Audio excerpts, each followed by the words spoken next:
How often have you seen somebody in the gym doing these, trying to work on the strength of their shoulder rotator stuff? Yo, I'm Coach Rich Thurman, also known as Coach RT3, and today we're going to look at some ways in which you can get better outcomes and more strength out of your shoulder rotational stuff. Before we get started, make sure you smash the subscribe button so you never miss a post from me again.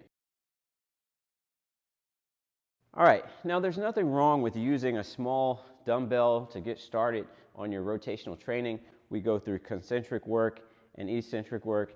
It's not much of an input for someone who's a little bit stronger, but if you're in rehab or whatever, that's totally fine. But one of the things that we are often overlooking when it comes to our training of our rotational stuff is progressing it and getting stronger. And so I like to do a little bit more with my loading of my tissue, and I like to think about ways in which I can train my tissue differently and give it the kind of strength that it needs to support all of the exercises that I love doing.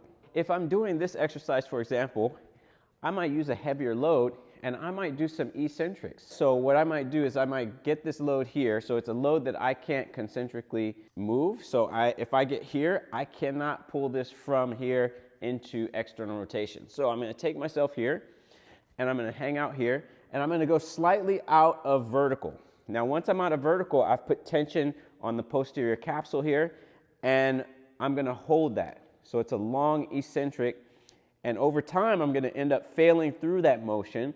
I'm just going to fail quickly here.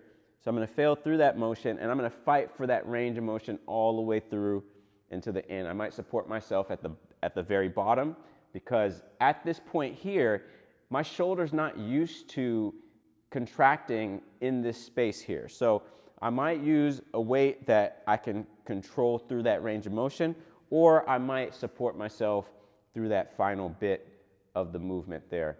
Another thing we can do is take a slightly lighter weight and work on some of the contractile properties and take this tissue to failure. So oftentimes we're just doing 3 sets of 15 or 3 sets of 20 of some really light weight. But why not challenge the tissue a little bit more with a heavier load and get my tissue to actually fail? So I might start at length here. So I'm completely at length, and I might start with some contractions here.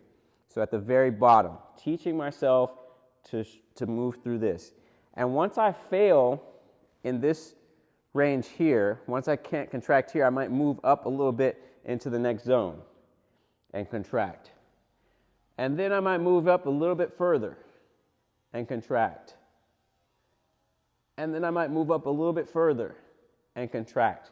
So I'm working through all of those zones, and I'm working to the point where I can no longer contract in that zone, and I move on to the next.